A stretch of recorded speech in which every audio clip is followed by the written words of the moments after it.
Hello, and welcome to the Tower Coffee Hour. This is your host, Preston, or Tyree, and we are bringing you the latest edition of the PIAC meeting. This is the commission that makes sure that Mueller meets the requirements of the Master Development Agreement. So this is PIAC April 2024. It was the night of April 9th from 6 to 7:23. Let's go see what they had to say. Good evening. This meeting of the Robert Mueller Municipal Airport Plan Implementation Advisory Commission is called to order at 6:03 p.m. on Tuesday, April 9th, 2024. We're meeting in Austin Energy Headquarters, and present in person today are Commissioners Rosinette, Clemens, Hilliard, Breimer, Lukey, Sokolik, Kravaniak, and Jones. And before we proceed on to the next item, I want to take this opportunity to introduce our newest commissioner, Richard Breimer. He goes by Rick. Since we already have one, we'll figure out something else. We'll just call him Commissioner Breimer for the time being. Richard, would you like to introduce yourself to the other commissioners and the other participants today? Sure, thank you. I represent District 6. I was appointed by Councilmember Kelly. I've served for almost 4 years on the Environmental Commission, so I'm somewhat familiar with the boards and commissions process since I've lived in Austin this time since 1990, and I've been involved in some aspect of community activities since I moved back here. I went to college here in the early 70s, so I'm familiar with Austin for a long time. So I'm looking forward to bringing my, experience on the Environmental Commission and Austin in general to this and learning from all of you. I realize there's kind of a short time frame for this commission, but I'm hoping to bring what the experience I have to this and contributing what I can. One thing I've told several people, I used to live in a town in Maryland called Columbia, and Columbia has was one of the first master plan communities in the country. A gentleman by the name of James Rouse bought up a lot of property between Baltimore City and DC and built an enlarged version of what this is, and it was, it has been very successful over the years. And I would encourage you to go onto Google when you get home and Google Columbia, Maryland, and you can see, the Google version of what Columbia, was envisioned as and how it developed and that sort of thing. So I'm familiar with the purpose and the intent of a development like this, and the intention of trying to get it formed and shaped in a certain direction. So I'm looking forward to participating and learning from all of you. So that's about it. Thank you, Richard. The next item on the agenda is public communications. Is anyone signed up? This is, of course, an opportunity for anyone to provide up to 3 minutes of testimony on any topic related to the Mueller development that is not on today's agenda. And no one signed up for public communications today. We'll then move on to the minutes of the March 12th meeting. Commissioners, have you had an opportunity to look at those draft minutes, and are there any corrections, additions, or other changes needed to that draft?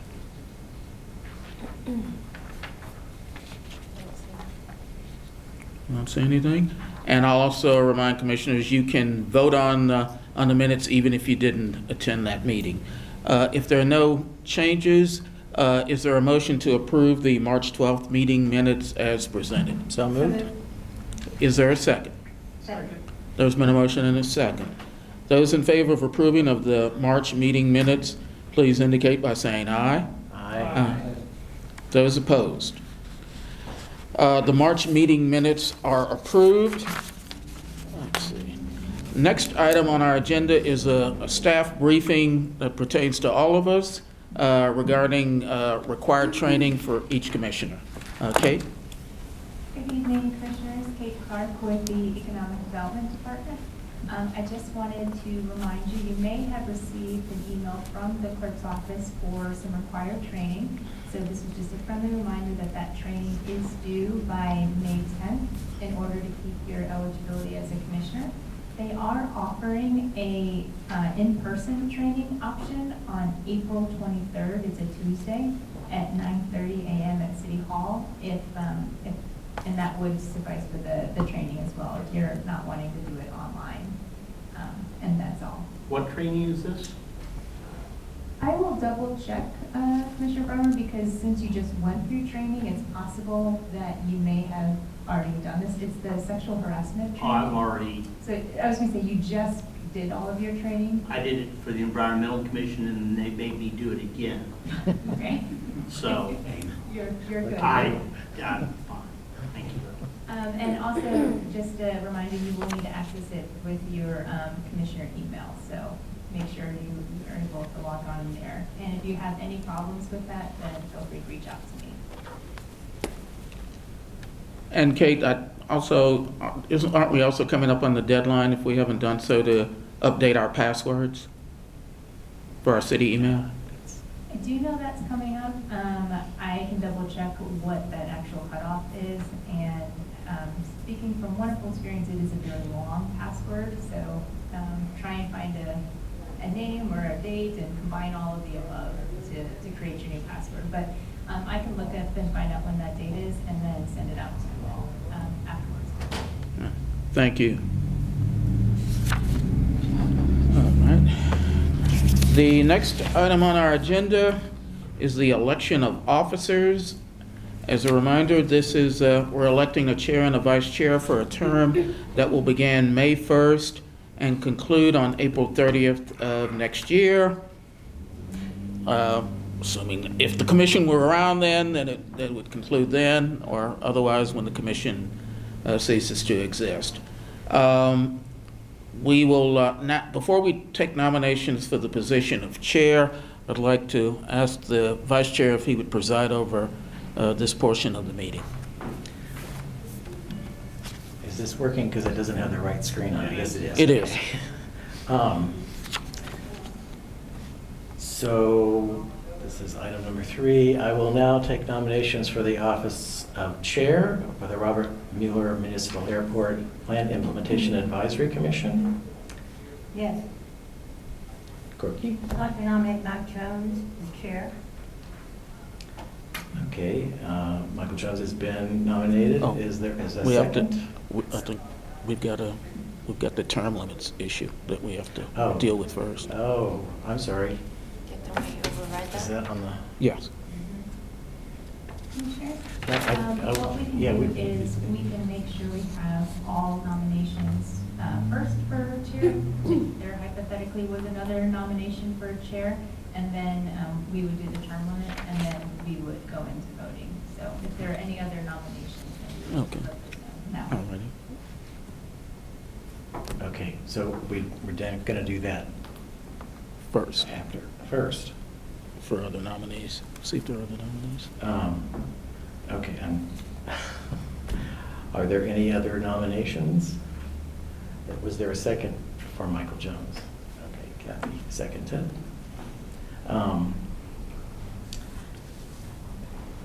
Nominations are now closed. The nominee for the chair has reached his term limit, but we can override the term limit provision with a separate supermajority vote. Is there a motion to override the term limit for Commissioner Jones for chair? So moved. Corky moved that. Is there a second? Second. Commissioner Breimer seconded.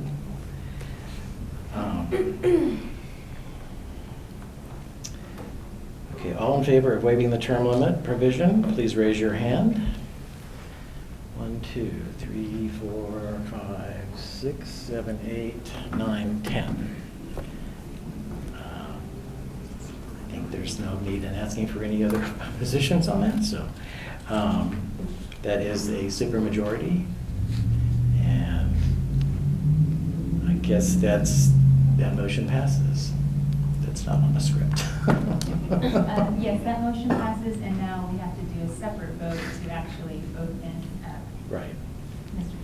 Hill. Okay, so, all in favor of nominating Commissioner Michael Jones to the position of chair, please raise your hand. 1, 2, 3, 4, 5, 6, 7, 8, 9, 10. So that's 10 votes. That's everyone present. That nomination passes. So congratulations. Thank you. Next, we'll take up nominations for the position of vice chair. Are there any nominees for the position of vice chair? Yes, Kathy? Rick Korvaniak. Okay. Is there a second to that nomination? A second? We've got a couple of seconds. Are there any additional nominees for the position of vice chair? All right.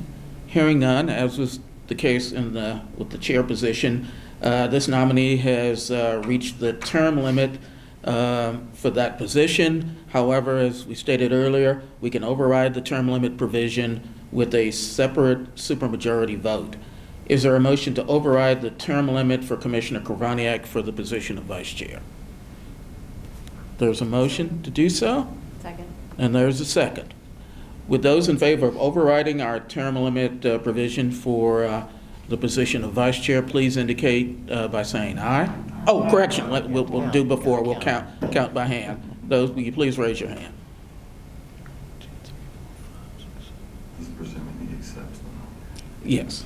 All righty, we have 10 in favor. There being none against, the motion to override the term limit provision is approved. And now we'll vote vote on the nomination for vice chair. Those in favor of Rick Korvaniak to serve one more term as vice chair, please raise your right hand.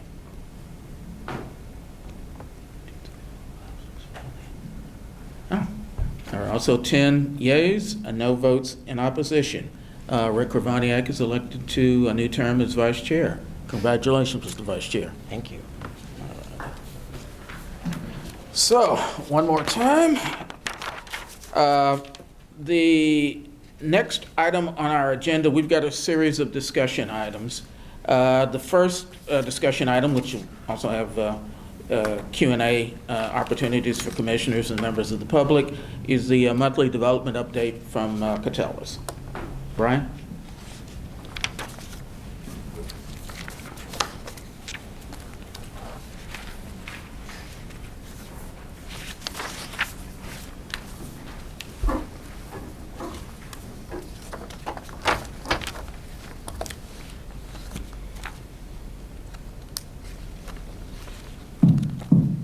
Testing works. Excellent. Good evening, Commissioners. For the record, my name is Brian Doliesel. I'm Vice President of Mueller Marketing and Communications. I guess that everything's been kind of formal this evening, so I'll start with some formalities. Congratulations, Commissioner Jones. Congratulations, Commissioner Korvaniak, and welcome, Commissioner Breimer. So glad to be here with you this evening. I'll just get right to it. I know everyone has questions about the hangar, and I don't have really an update for you except to say that the third-party developer that we're still talking to remains interested, but has to focus on some other areas of their business at the moment. So I probably won't have an update for a few months actually on that one. So just hold your horses there. Taniguchi Park, we are hosting a very small official ceremony for the opening of that park tomorrow at 10:30. It's really more of an opportunity for the media to come out and to also celebrate with the descendants of Mr. Isamu Taniguchi. You all as commissioners did receive an invitation. Hopefully we'll see you there tomorrow at 10:30. It's a very small park and there's a lot of people that live in Mueller, so it's not really a public event. However, we are planning on having through the POA Landscape Committee a series of tours that are being hosted with the principal designer of the park, Jana McCann, with McCann Adams Studio. We're working the details on that. We'll do kind of a series of tours in the coming weeks and into next month. Chewy's plans to open in the next 2 to 4 weeks. That's depending on final permitting from the city, so it's getting close.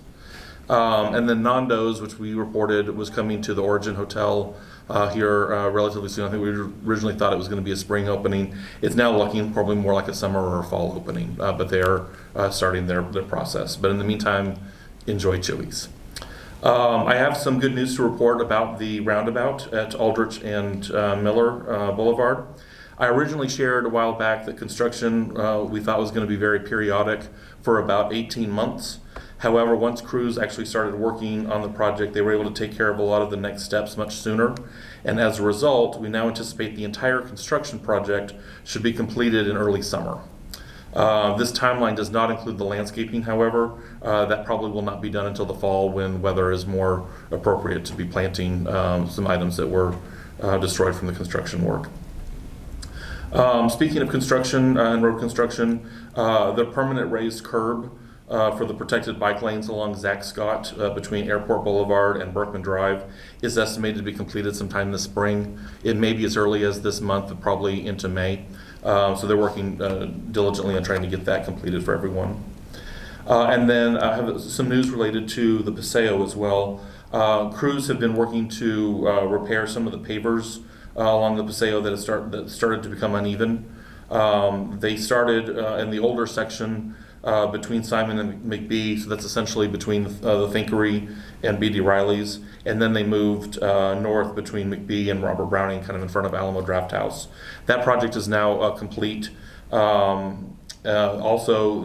the POA is covering some expenses to power wash the Paseo now twice a week. We're getting into that season where grackles, unfortunately, are leaving their calling cards behind along the Paseo, and so we're trying to keep that as clean as we can. We may, later in the summer, go to 3 times a week, and then, depending on the season, go back to 1, just based on what happens with the grackles. We're also going to be getting some new trash bins in Lake Park. This is partly due to Aviator Pizza now being there. We wanted to have some trash bins that are large enough to be able to hold a square pizza box, and so we're installing a couple of them. One will be over by the amphitheater near Aviator Pizza, and another one will be located over by the picnic tables, kind of near the free parking lot over by the Thinkery. The timing of when those will be installed is a little bit to be determined, just because of it's just taking a little time to procure them, but they are on their way. I have a question about that. Are pizza boxes compostable? Yes, they are, but yes, they are. But we are at least going to have something so that pizza boxes are just not left around the park. And then 2 more really quick updates. Rivette, which is the name of the Ryan Company's apartment community nearby the control tower, they're going to begin pre-leasing their unit soon. In the first building, there's 2 buildings. You might remember that the 2 buildings are separated by the Paseo that will connect the control tower to John Gaines Park.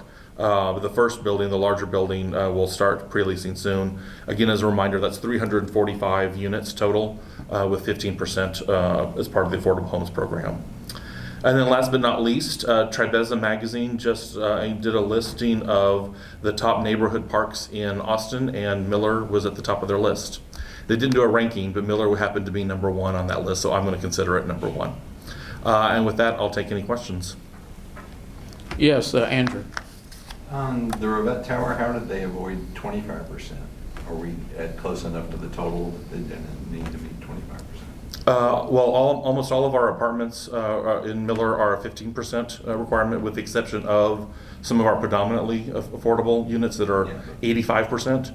So we've shared that chart before. So yeah, we're still meeting our requirements of 25% for across the entire Mueller community. It just doesn't necessarily have to be in each individual building or neighborhood. Kathy. The 2 new trash cans, those are in addition to, or are they replacing?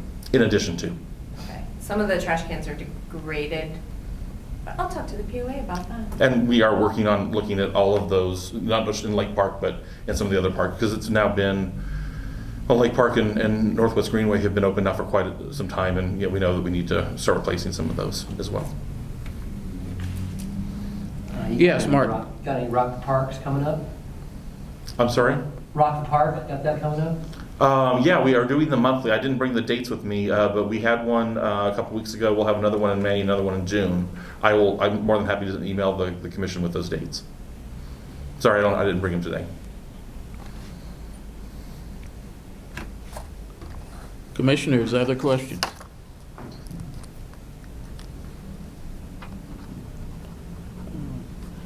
Is anyone signed up to provide public testimony on the development update?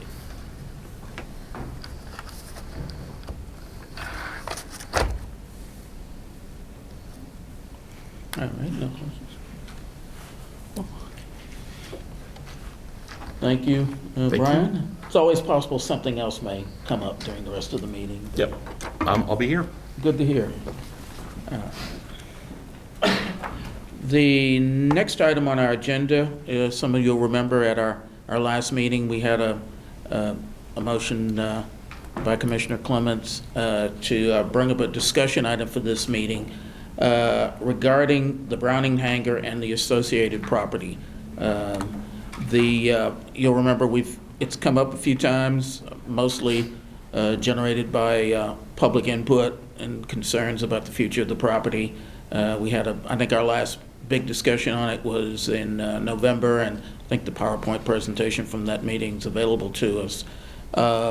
Andrew, since you took the lead in bringing the topic up, I'm going to let you take the lead in leading the discussion, and this is going to, I expect, a pretty open and wide discussion on this topic, and also opportunities for the public if there's any public testimony on this topic. So, Andrew, turn it over to you. Thank you very much. And I want to thank Commissioner Jackson for co-sponsoring this agenda item with me. Some factual stuff is the Master Development Agreement in relation to the hangar states that there'll be a long-term plan for the Bow Trust hangar, taking into account the findings of the financial study beforehand, the economic cost of the long-term plan, the health and safety of the public, and lastly, the desire to retain the Bow Trust hangar due to its historic significance.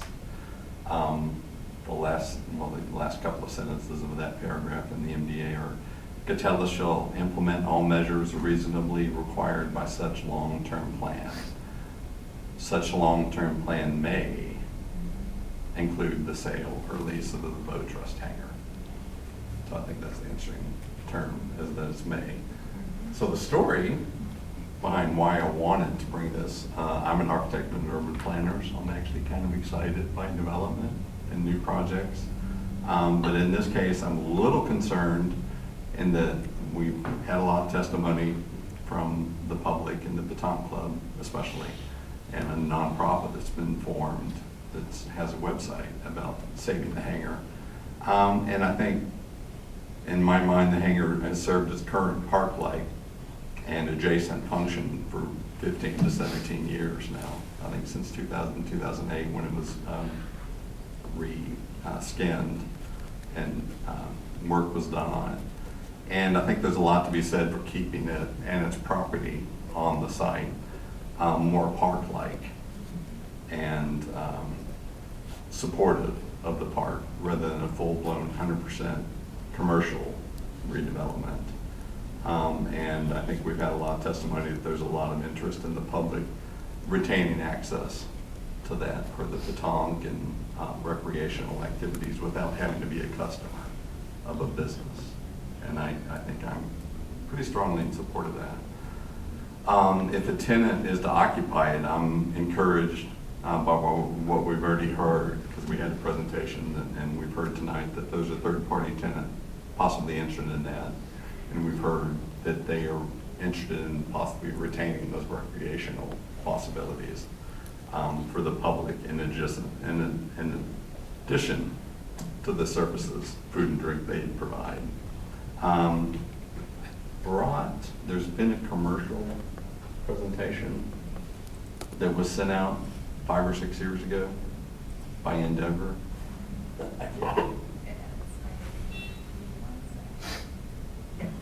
That, and this is kind of null now, but I guess I'm a little concerned of a full-blown commercial development into a restaurant. It was circulated I said Endeavor, and I'm incorrect, CBRE, I think in 2018 or 2019. It's 2017. Maybe in 2017. It can further images, I think, kind of speak to, I think there are a lot of opportunities in Town Center, which is north of Town Lake, for a full-blown commercial development. And you can see this is part of that same package. And the next slide is a little blown up, showing that south of Town of Lake, I support it retaining more of its park-like feel. I know both this and Mueller Central are there.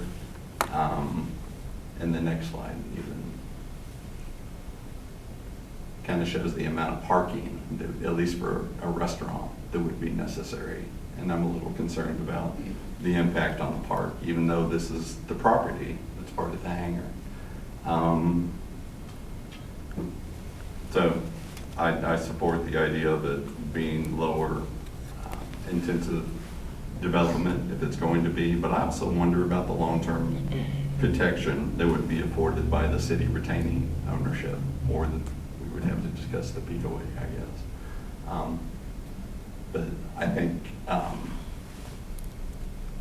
if there's truly concern about it maintaining as more of a park facility, then I think you run some risk of a private entity failing and it remaining empty perhaps for a while it's disposed of, and a full intense commercial development. Again, I'm concerned about the impact on what I think a lot of people think is part of the park. And I think the long-term lease with the city or the PIAC owning it would protect it more rather than sale to a private entity. And I'm wondering, because we also know that it's probably due for another reskinning, the roof, in the next couple of years. And I wonder about the third party negotiations. Would that third party appreciate not having to pay all or of that reskinning if it was still more publicly owned in a park structure, in addition to a long-term lease to a private entity providing food and drink? So that's my idea. Okay, this is a discussion, so start away. Kathy. I just want to say that I think it was even the last meeting, I can't remember if it was the last one or the one before, where Pam was here and she said how little money the city has. And I don't see the city being a good long-term steward of it because of the lack of funds. That's my first thought. And my second thought is, please don't put that on the POA. And that's all I got.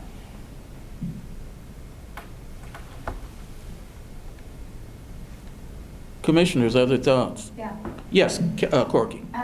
Thank you, Andrew, for bringing that forward. I know as we started our work on the transition committee and reviewing the MDA, I was struck by the May language.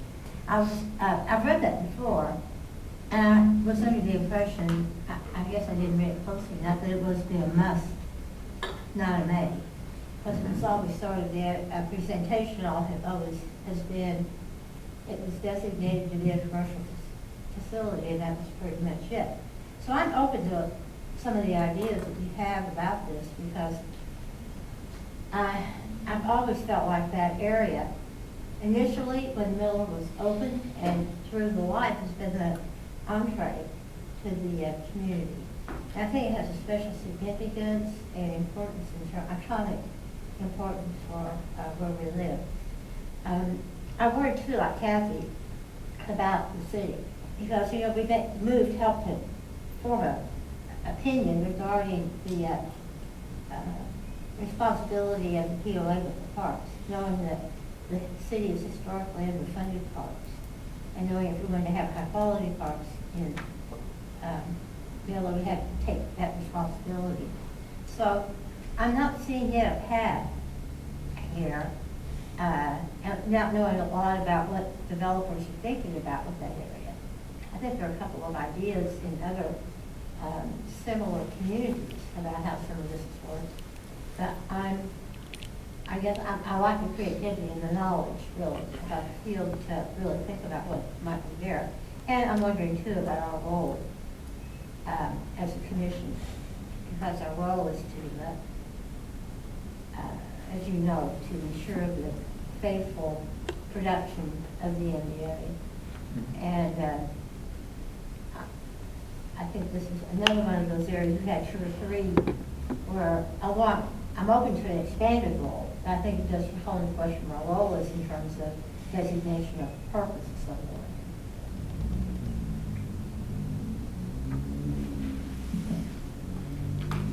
Yes, Richard. I'm a little bit behind the curve on this, but I'm going to ask you a question about this. Right now, it's city-owned, right, the property? That's correct. Okay.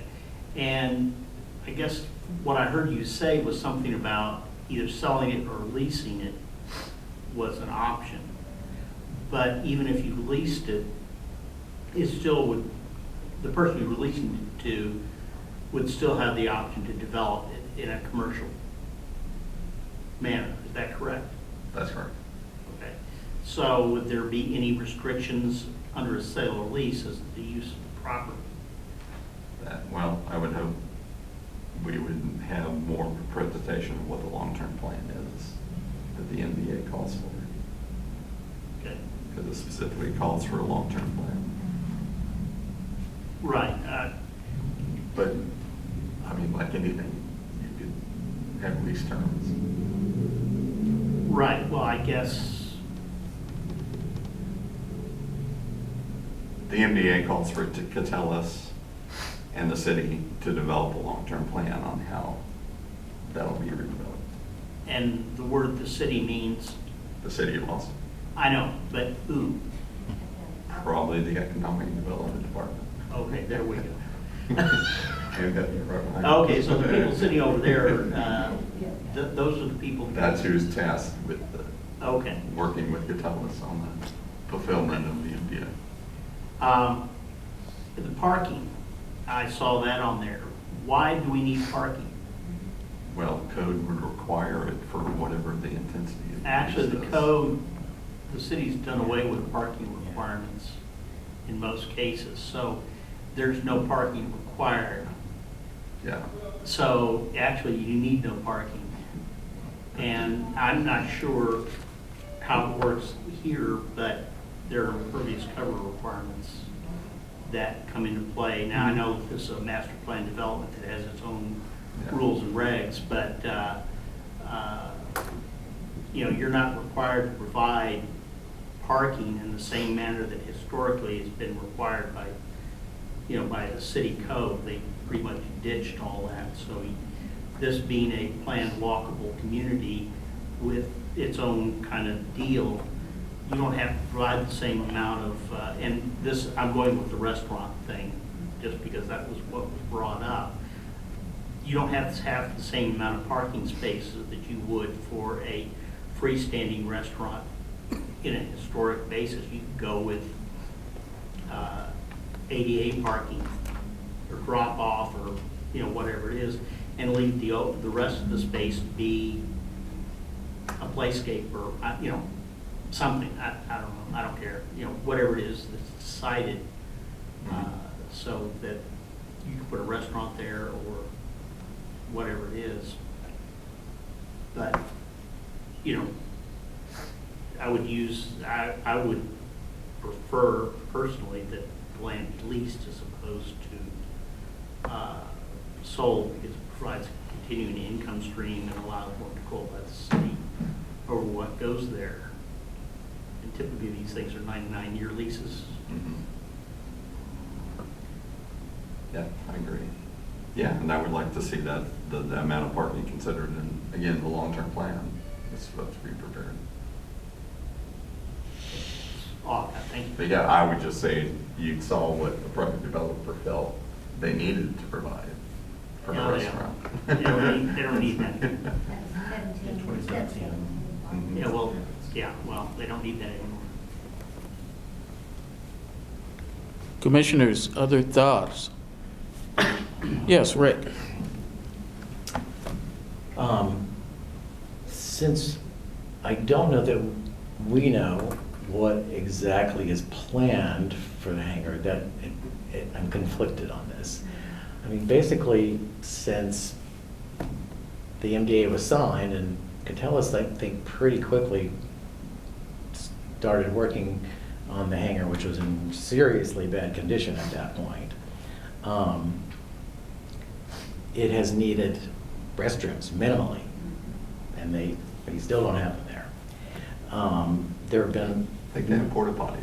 Well, okay, but. Those are nasty. Yeah. Serious restrooms. Yes. And there have been enough events there where at least a catering kitchen would have been a nice feature to have had. And there's probably going to be a need for a little more parking. I mean, it's just, if it's going to be a destination venture, there will probably be a need for more parking. It's probably not as much that was shown on that graphic, but there is no doubt that a little more parking is probably going to be required.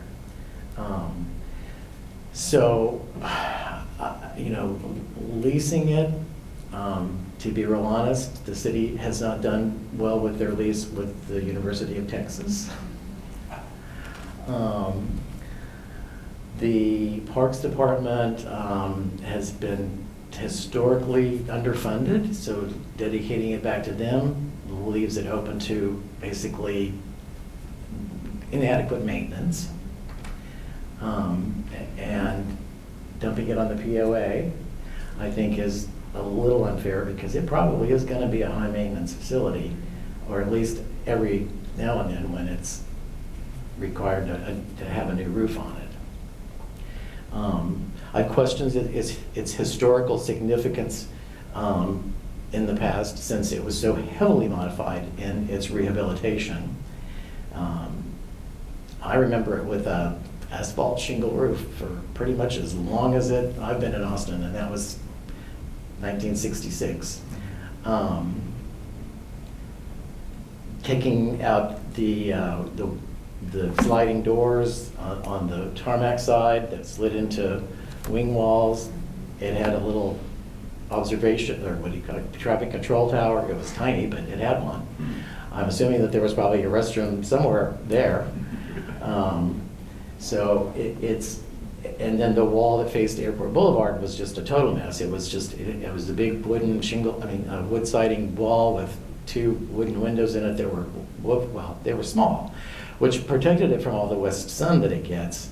But the wall was actually apparently pulling the trusses down, or at least that end truss. So it was in bad shape. So I don't know what's the best solution here.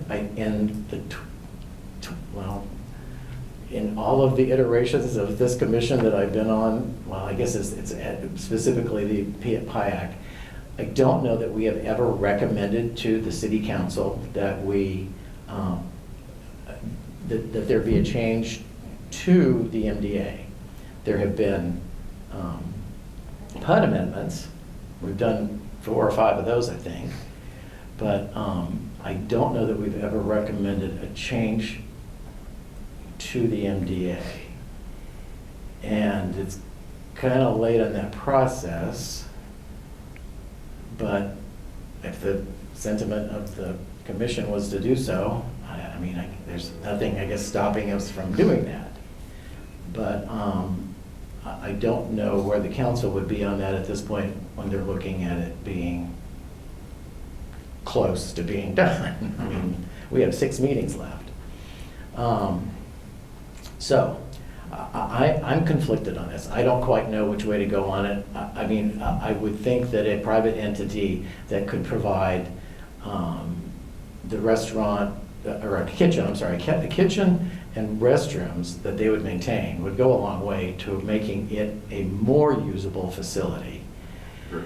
I don't know if my understanding is that it's not going to be enclosed, but I don't know that for sure, and I don't know if anyone can disclose that to us here tonight, that it would remain open.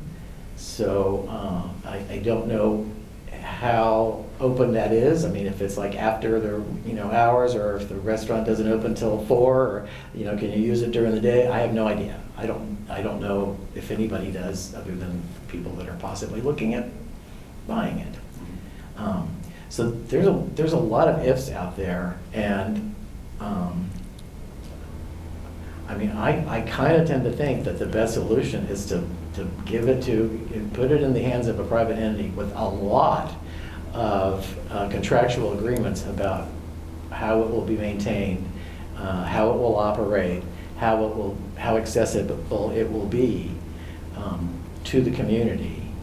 And so that to me is sort of like the best scenario that I can picture right now. I agree. And then hearing your concern about the MDA, I think the out is that May. They don't have to sell Yes, it. I got that. It's weird. I think that there's some not great wording in that, and the fact that it's such a small paragraph, that's all that there is in there. And the same thing for the tower has always disturbed me. But that's what we have to work with. So. I do think it's in our commission's purview to call for the presentation of the long-term plan. Because we haven't had one. We've had some words about negotiations. And it's but I think the development of that plan could address a lot of the concerns that we have. Pam, did you have any additional information that could help us in this discussion? Yes. The plan, so the wording that Andrew read is about the building, not the property. Because, as you may recall, part of that hangar wings were caved in and extremely dangerous. And we didn't know if the hangar could be kept or not. So this all references, I mean, Catellus has rights to all of the property at Mueller. In fact, council voted to not lease anything. This, while we were negotiating the master development agreement, remember we had Mary who had come and wanted to lease everything, thought the city should lease everything, including the residential. And so this topic went to council, and they gave direction that we should not lease it, that it should be sold, due to the cash flow. But the plan, the first plan that had to be, was a stability, to see about the stability, and then the whole wing on the side was removed because it was horrible. And also there was remediation happening in the hangar as well. So the first was the stability, and then a reuse study to see if it could be reused. And so both of those gave the green light to keep the hangar. Everybody wanted to keep the hangar, and that it could be reused. And Catellus has the rights to that property with a hangar on it or not a hangar on it. It's not a question of the city keeping it. It's whether it has a hangar on it. And the plan was, we're keeping the hangar, and it is an opportunity to redevelop. And that parcel will be sold. So that is in the master development agreement. Of course, any changes to the MDA would have to be agreed to by Catellus and the city. Thanks. Thank you, Pam. Commissioners, other thoughts? Richard? Pam, if I hear you correctly, there's nothing really we as a commission can do because it's already set in the master agreement. Is that correct?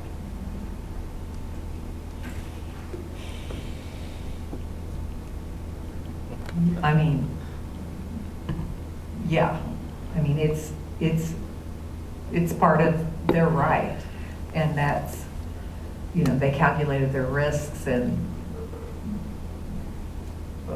on this 20 years ago. So, How However, we could, as a commission, make a recommendation to council to negotiate with Catellus You could. a solution, whatever that might be, to enter a good faith negotiation with Catellus to try to suggest a end goal for it. A restaurant, for example, with a lease or, whatever, and maintain the hangar and whatever it is. That could be part of the negotiation that we would recommend as a commission to the city to enter into, and then the council would have the option to either do so or not. Is that correct? You certainly have the right to do that. Okay, thank you. Commissioners, other thoughts? Questions, suggestions? Yes, Josh. I was curious about the building right across the street that is now the Catellus office and kind of how that, which has bathrooms, has plumbing, and kind of what the long-term use of that would be. And is there a way to use that combined or any way to use their parking? I'm just curious if because I know there's going to be a change there with Catellus leaving, if there's been any discussion of using those two together, which could mean less parking and maybe existing utilities from that building. You're talking about Mueller Central. I think that's also covered in the MDA. Is anybody? Or isn't it? Well, Pam would know. Pam. Yes, we're not really posted to talk Yeah. about. Oh, okay. It is a separate parcel. Okay. And Catellus has the right to sell that and have it be redeveloped. Commissioners, other thoughts or questions on this topic? Yes, Corky. I'm interested in Judd's comment there because it's clear that some creative resolution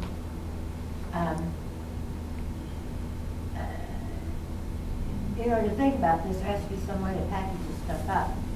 And even though I think we have, I'm still concerned about our role here, given our charge as a commission, I'm not constrained by it, and would hope that we could be a little bit bold in our action. I don't know, I was just thinking about some of the federal parks that own land and lease properties to hotels, which are very contained by the ambiance and the environments that they're in. I mean, there have to be models out there. I mean, this is not the only thing that looks like this in the world, but there's some really successful ones. I don't know, I think it's time to kind of, put our feet on the table and daydream a little bit about what might be possible with this. I do feel somewhat saddened by the fact that both Mueller Central and the hangar are not more directly under the authority of either the POA or the city or something. I mean, particularly, it just seems like, in terms of the spirit point of the community, the obvious ones, I hate to see them being the Catellus official headquarters and hot days. I mean, not that it would be hot days, but you know what I mean. Something that would be more commercial than sentimental, I guess if I could say that. So I'm in a quandary here about this. It's, I think, a reach for us to do some of this stuff. And not that I'm afraid of reach, it's just that the role of the commission has always been pretty contained. I'm not afraid to not be.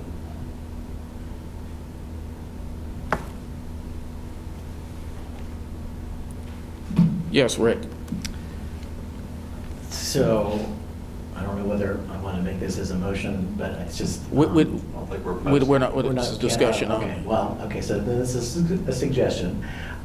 So if we wanted to make a recommendation. You'd have to write something that we could vote on, hopefully at the next meeting, that might recommend that the covenants with the sale of the property might require that to be remain open to public use. I'm assuming, yeah, Corky's example of federal parks, but this is going to be a park. This is going to be a privately owned piece of property, as is the POA owns all of Lake Park. It's privately owned, but there is an access easement for the public to be able to go to it. So I don't know if we can recommend that there be a negotiation, that something along those lines be a part of the sale covenants that goes with the property. And that's something that we can just throw to the council. I don't know if they would want to deal with that or not at all. I mean, it's kind of a weird thing that we're asking them to do here. But that's about as far as I think we can kind of push them. I mean, you can ask, hey, if we all decide we want to hang on to it, the council ultimately makes that decision. It is them. So the decision has essentially been made, so it's to be altering a decision that has already been made, and it's a contractual one. So it's, but I think we could suggest that, can I ask, has it been deeded to Catellus yet already? The city still owns it. So there, I guess there's room in that process for something like that to happen. But whether that would interfere with the completion of the MDA, I have no idea. I'm not a lawyer, I'm not a real estate specialist of any kind, but I know that those kinds of conditions can be put into or put on a piece of property. So that's about the best that I can think of to do, but this is something that needs to be written and brought to the commission pretty darn soon. I agree. So. Commissioners, any other thoughts or questions on this topic? Oh, I'm sorry. Oh, yes, Richard. How many acres is that piece of property? I think it's like a half. Maybe one. It might be. Pretty Yeah, it small might be. when you go into detail. It's really just the parking lot and the hangar, and a little bit of a drive. Well, no, the drive's off, the shared drive between them. Pretty small. Okay, thank you. Any other comments, questions, thoughts? All righty. The only, and this is more of a question, is anyone aware, preferably something in Texas, of something comparable that could be used as an example? And this is such an odd situation where it's publicly owned land that's being developed, handed over to a private developer, but with restrictions on something that has some historical value but isn't a historical landmark. I don't even know where you would start to look for that, but I keep imagining there must be something somewhere where somebody has faced a similar situation and they found a novel way to treat it. That's the only thing I can think of that might be helpful, because otherwise it's just kind of shooting in the dark, kind of in the ninth inning, and saying, wait a minute, there's this one thing we forgot that nobody imagined this would come up, or we felt it was, and then we had different input along the way late in the process. But that would be my one suggestion, is that if we can find something, and maybe in some other city, like I said, it's possible, hopefully it would be something in Texas, because Texas law may be different than laws in other states. So. There is the Yes, Corky. the lodge in the Chisos Basin in Vivian, Mm. but that's a federal park. Yeah. And there is I think the other one's on private property. The other thing I think about would be some facility in our state park system that would be leased for commercial, hotel, restaurant, something like that. Yes, Christopher. Yeah, I guess just for clarification on that, the question is, this, what is now city-owned land would go to private land, and then a scenario where there is access to the public given back on that private property, which would be a public access easement, like what Rick said. I think there are several precedents for this, even in the city. Specifically with regard to public access easement, I can think on private sector high-rises and super talls going in along and adjacent to the Waterloo Greenway and Waller Creek there, and those are really saved for hike and bike trail and pedestrian connectivity specifically. So up through a private property, there will be a restriction of a 10-foot wide connection to break up, not having to go all the way around a whole city block, for instance. That would be the closest thing that I can think of on sort of this side of things. The alternative would be like the long-term lease, like Richard brought up, of like the Seaholm power plant and the intake structure, which it sounds like that ship has sailed in our case. But we can continue to look there. I don't know. Another potential precedent, and I don't know which way it goes, is Hemisphere Park in San Antonio. But there's a similar mix of civic and private entities. My gut would be that it's more on the Seaholm model, but yeah, thanks.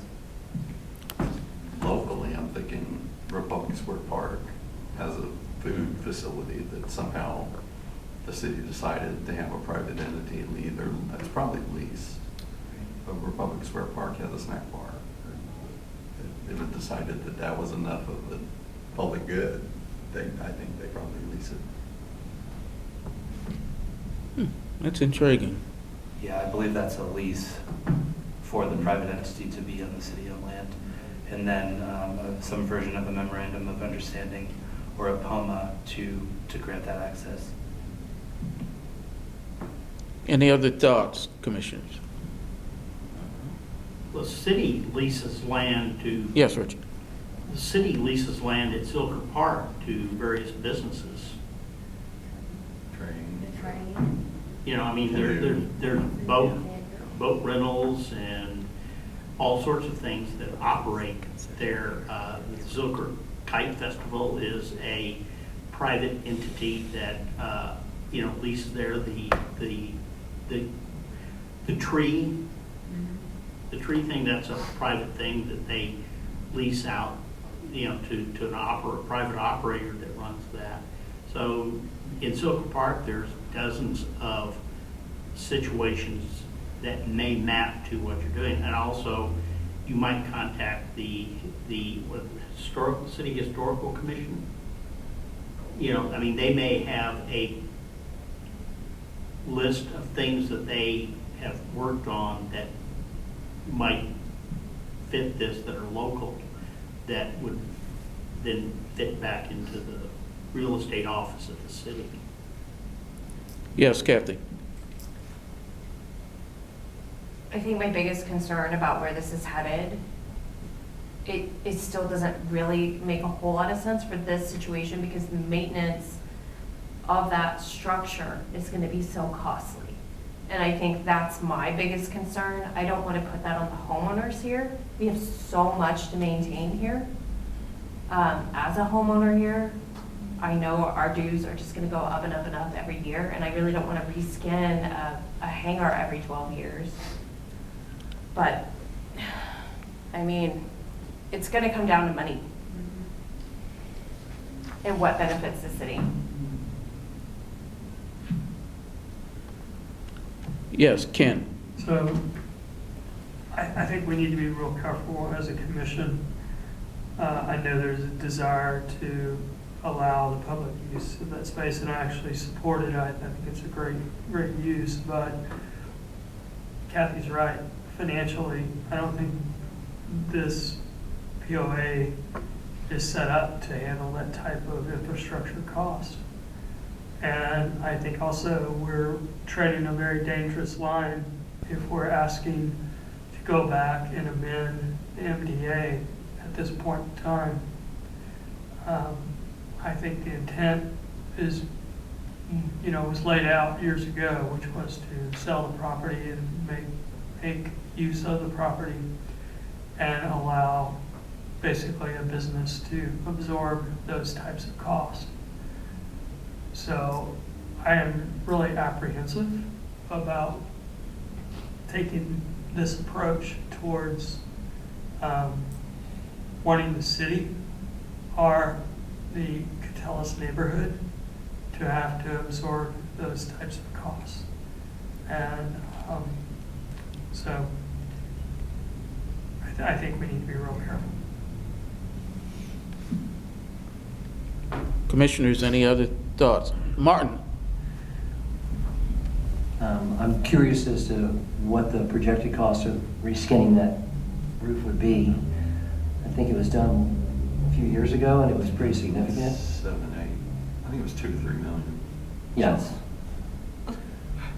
So, yeah, that's the actual problem, is that one thing.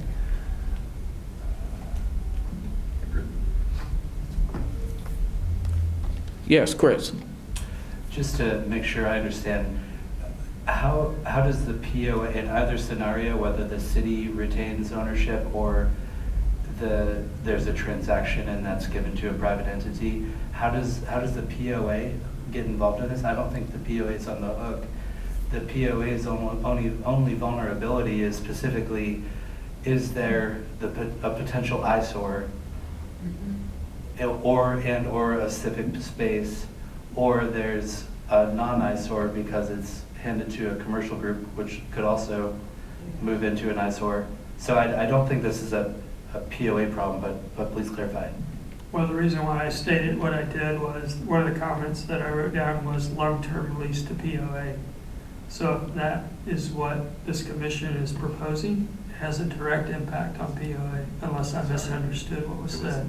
No, the POA has no formal role. It's all city and Catellus and what's covered under the MDA now. I stand corrected. Yes. Any other thoughts before we go to public testimony? Anyone signed up? No one signed up for citizens' communications on this topic. Let's revisit the topic between now and next month's meeting and think about it being on the agenda. When we get to future agenda items. Okay. Have something. All righty. Well, that's comes up later. All righty. The next discussion item is a discussion of the possibility of establishing a public community center within the boundaries of Mueller. And Andrew, you want to take the lead on that one? Me again. I proposed this agenda item. Again, Commissioner Jackson co-sponsored with me. The history on this is, I think we have a fantastic master development agreement and master design book. I think a real shortcoming is there was never a thought to having a community center in Mueller. I think a population of 17,000 people and 17,000 jobs calls for a community center. I probably am remiss in not saying that I'm on the board of a small nonprofit called We Are All One here in Mueller, based here in Mueller, that are trying to achieve a community center within the boundaries of Mueller. So I prepared the 2-page white paper that's in front of you because I thought, as a citizen and as a resident of Mueller, I feel pretty strongly that there needs to be a community center in Mueller. There were serious community surveys going on before the pandemic, 2018-19. Karen Sharp headed that up. I did a cost estimate for a community center. It was thought maybe it could go on the middle school grounds. But there was a pretty serious survey and community interest in having. At that time, it was really full-blown. It was an auditorium. It was a gym. I will say the current thinking, even at the city, is that there's something called an intergenerational resource activity center. And actually has been funded and proposed for Festival Beach, down where the RBJ Health Center is. The Nash Hernandez building would be redeveloped into an IRAC. And the main public good component of that is both child care and adult care. And you combine them and you let the intergenerational aspect benefit both. I will say that it's running into some difficulty. The neighborhood is strongly opposing the renovation of the National building. And it's been presented to the Commission on Aging, and the Commission on Aging doesn't think that's the appropriate place for it, and it voted that it's not the appropriate place for it. So we've actually talked to Mayor Watson about this, and he thought this is a reproducible model across the city.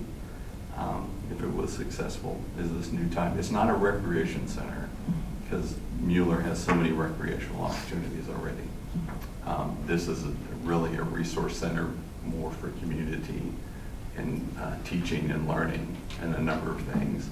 An additional thing is perhaps the POA could be headquartered here because the POA, as part of the transition, is starting to think about where their headquarters are going to be. It's going to be pretty, depending on the model we land on, it's going to be a pretty large need.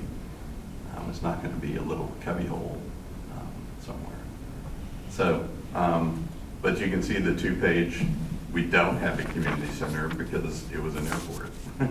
So obviously we don't have a community center, but there are multiple community centers in East Austin, and you can see that there's a real dearth within like a 2-mile radius of Mueller. So we are calling for, we actually have our eye.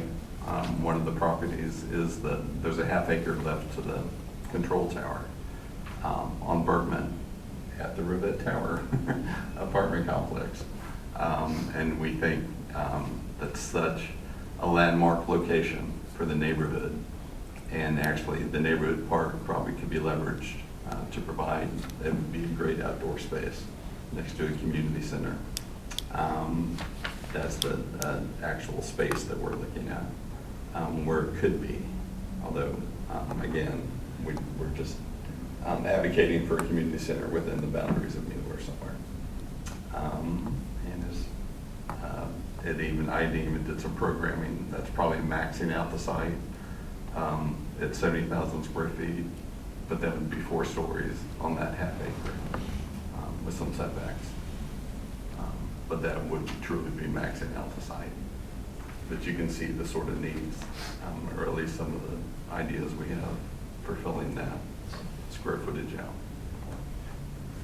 But we'd open to discussion. Okay. And before we do want to be real clear, we're not, what you're proposing would be a city-owned Yes. facility, because Yes. we're not here to speak for or obligate any private entity, including the POA, so we wanted to be That's clear correct. about that right up front. Yeah, there's another piece of property that the city of Austin still owns. Commissioners, questions, thoughts, comments? Rick? I'll just start. There's a typo in your text next to the community center need map. It's called out correctly on the map, Dottie Jordan, but you call it Dottie Watkins in the text for some reason. Yeah, that's a, So just don't want anybody to get confused. she doesn't have a center name. Not that I'm aware of. So, I don't know who Dottie Watkins is. I don't know who Dottie Jordan is for that matter. But Andrew and I have had a little conversation on this in the past, and it's there. You know, you're not the only neighborhood that doesn't have one, and so there. It's like it's a really cool idea, but it needs a nonprofit to run it. Is my impression. It's like that's the only way I see this thing happening, because I don't think the city has the funding to be able to do this, and to build the building and do all of those things. But you can propose a bond issue. That's how the 51st Street improvements that have yet to happen got on a bond vote. But you know, there are ways to go about that, but it's once again, it's a little bit late in the game, but you know, I kind of leave it up to you how you want to go forward with this. What I did note is that what Mueller is lacking that the surrounding neighborhoods have are churches. And there's a lot of them in the neighborhoods surrounding Mueller. And to be clear, you cannot zone a church out of any kind of zoning. Constitutionally, they can build anywhere they want to.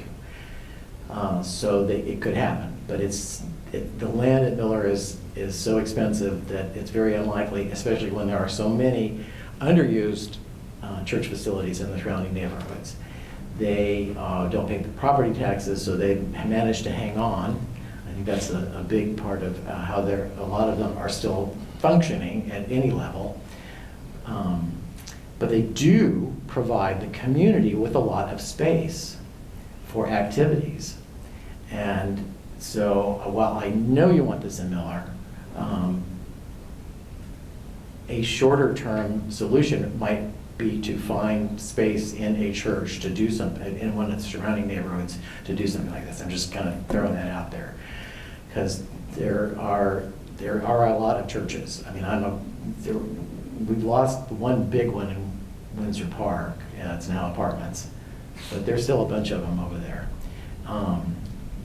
I don't know that much about Cherrywood, Wilshire, J.J. Seabrook. I think there's a church over there somewhere.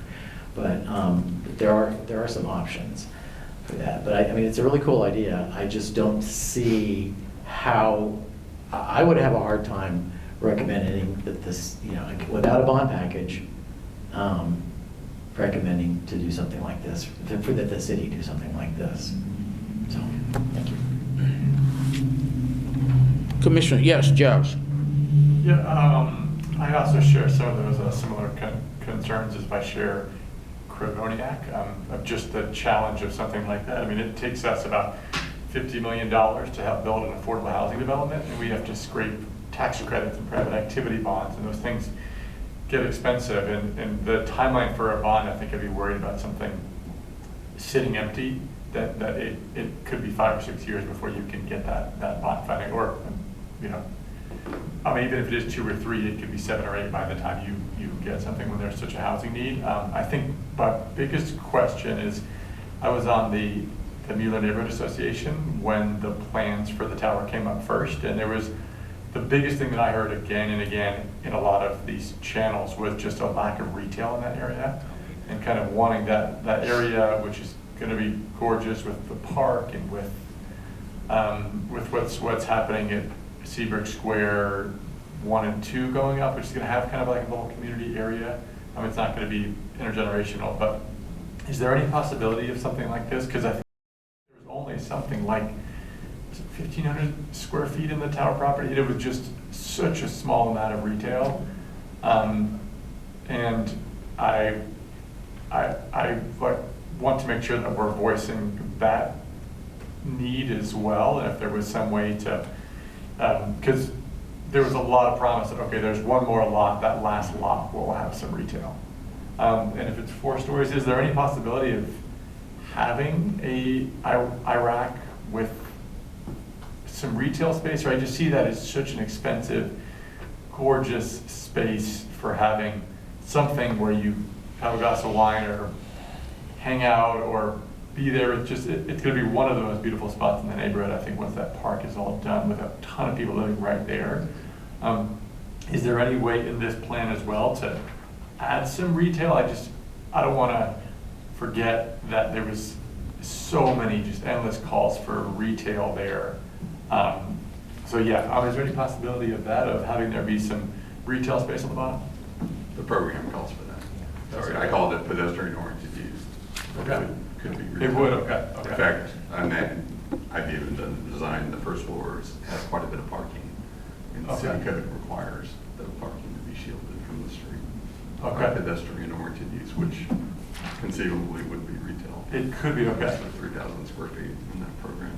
Okay. And even the multi-use dining perhaps could be a leasable space for events and things like that. Okay. That's great to know. That was something I wanted to make sure that we talked about, but I like that, pedestrian-oriented use. What is the height limit on that? I'm trying to think of FAR for that area. I don't know if we have that, but I looked in. we can probably. It's 4 stories. It's 4 stories, okay. Okay, 4 stories would be the max, okay. Commissioners, other thoughts on this topic? Yes, Richard. I share the other commissioners' concern about the cost and the funding for this, where it's going to come from.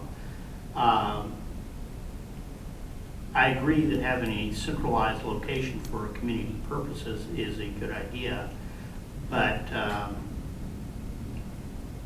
getting a bond issue passed, assuming it passed, and I look at the progress of various bond issues for things that are in the city right now. A bond issue was passed 5 or 6 years ago to do some street improvements, and it's just now doing a street near where I live. It's 6 years later, and the Travis County did a bond issue on another street near where I live, and they haven't even turned a spade of dirt. So this is an extended period of time coming to fruition. Also, 4 stories for this much stuff. I look at some of this thing, and is there not other, for example, public meeting space, libraries and that sort of thing? I mean, our HOA holds public meetings in libraries and other, public meeting areas within the area. So all these look very good things to have, but are these absolutely necessary? They're not facilities in here that are not available to the public that can serve some of these functions that would reduce the cost a lot. I don't think that in 5 years from now, $24 million and a contingency fee of 25% is going to be anywhere near the cost of what's going to take to develop this. I think it's going to easily double.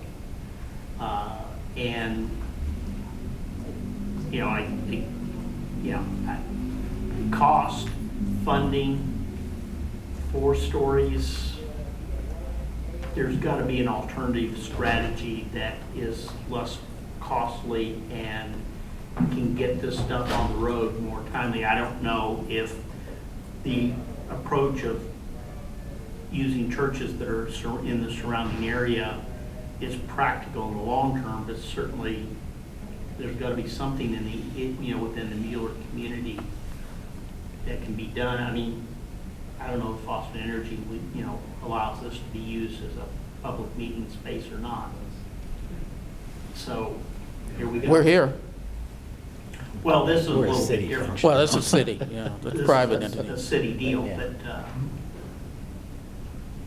those are my comments. Thank you. Commissioners, other questions or thoughts on this topic?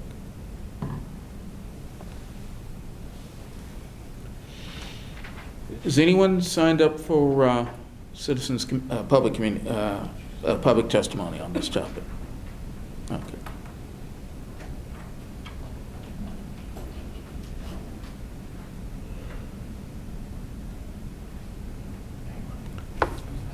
Yes.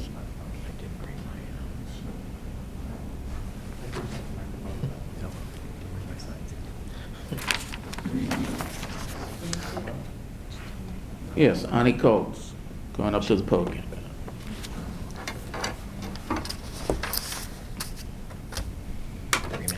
Commissioners, thank you. You have to turn it on.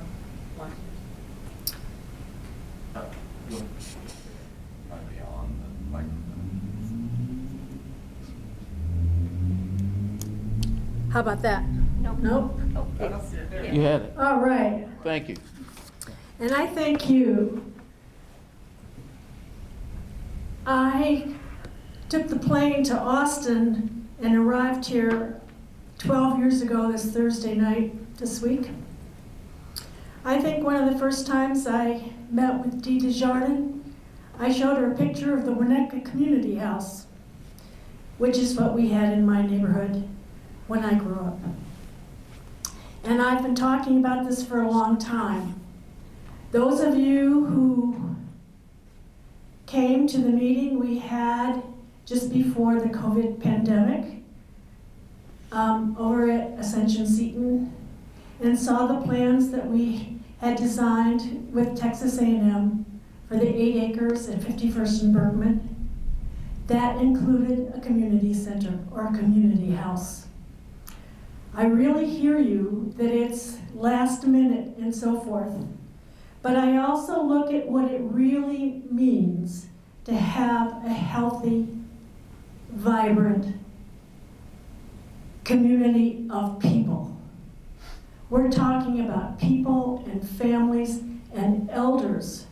One of the things this neighborhood lacks is really facilities to take care of our elders other than places for them to live.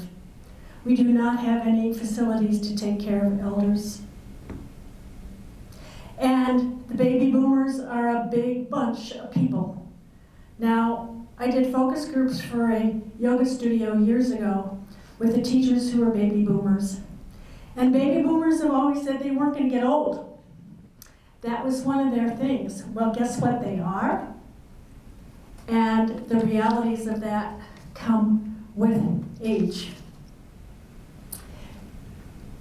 The first time I remember taking a photo, showing a photo of the Winnetka Community House at Catellis early on, one of my first meetings there.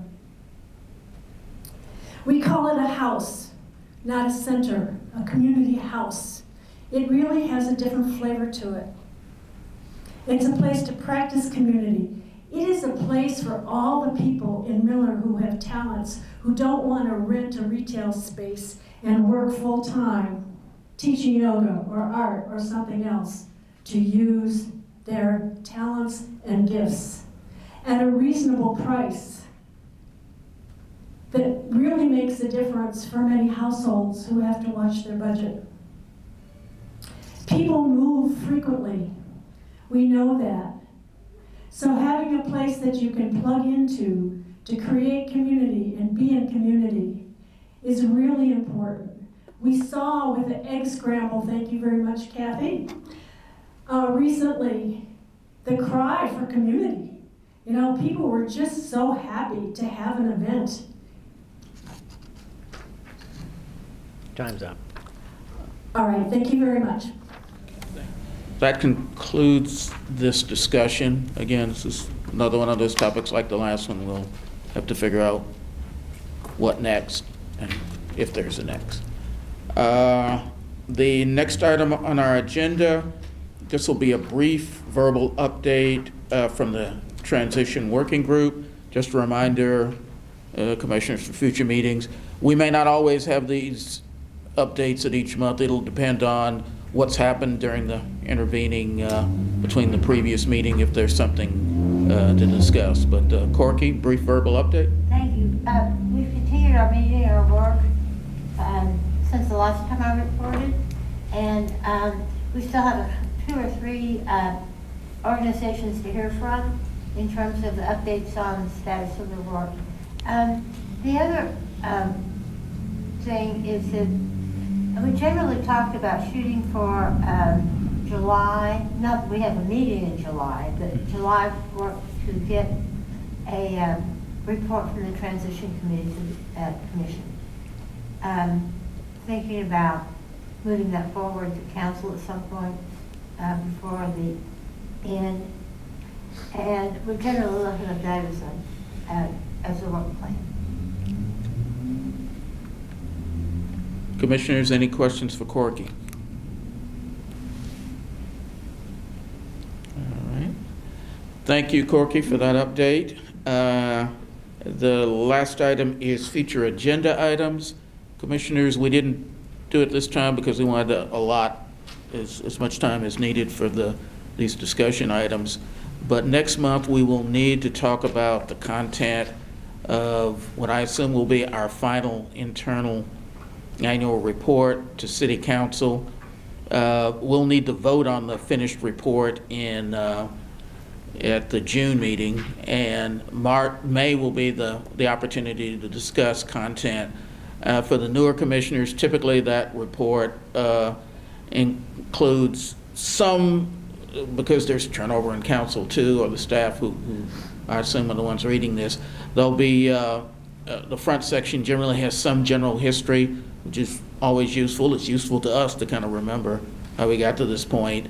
There's a second section that reviews the major activities of the commission during the previous 12 months. And then the third section, and in the past, our esteemed vice chair has volunteered to lead that, but I suspect he'll definitely need some help on that this time. The third section talks about what we, under normal circumstances, it would talk about what we're going to do the next 12 months. But we're starting with the assumption that there won't be any 12 months, so we'll need to talk about what would happen between now and the end of the year in terms of what activities this commission would undertake that's consistent with our mission and responsibility. So that'll be one of the topics for next month's meeting. Can I add to that? Yes, Rick. So yeah, this is an interesting year. So I almost feel like the transition working group might contribute most of what comprises that third part of the annual report. Because we don't have a lot of future as a commission. So with that in mind, and any other suggested agenda items for the May meeting? We'll focus on May. Well, I may be bringing an action item. I may tap the knowledge, what was mentioned for the Browning hanger. And we'll discuss at that point.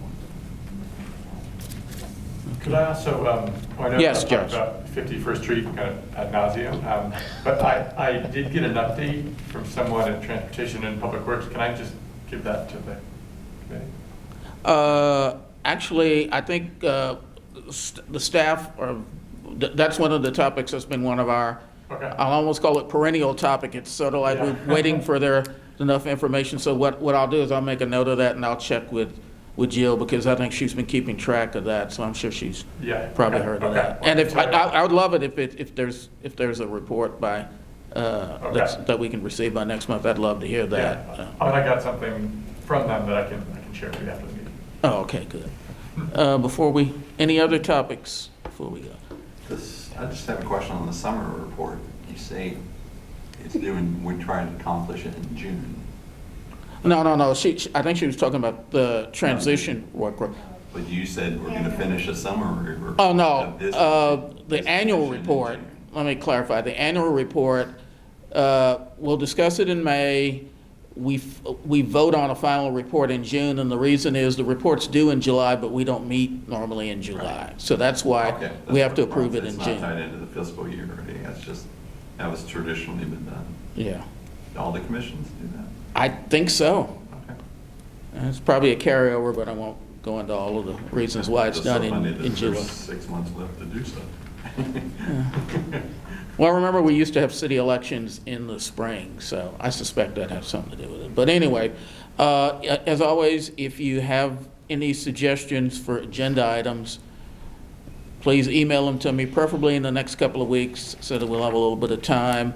And obviously, at least a week before the meeting, if there's any written proposals. So at least that Monday, the week before the meeting, is probably enough time to make sure that we have copies, because I think we're voting on something, we might want to have that available to everybody so they can review it. So with that, and as always, again, remember, well, I guess by now we're all have some experience. Just remember, use your city email for all your communications, and don't hit reply all. It's so easy to do, but we want to do that. And don't forget to update your password and make sure we take that city training, because I think that that deadline is before our next meeting, so we don't want to. Now that we finally have all the positions filled, we would not want to run into any unnecessary quorum issues. So, and I think we've all probably taken that training before, and so it's not that bad, and it's useful information to be reminded of. So, with that, is there a motion to adjourn the meeting? Is there a second? Sure. Second. Hearing no objections, this has been a very interesting meeting. Meeting adjourned. Look forward to seeing everybody next month. I want everybody to be careful. I just got a text that it's hailing in Windsor Park.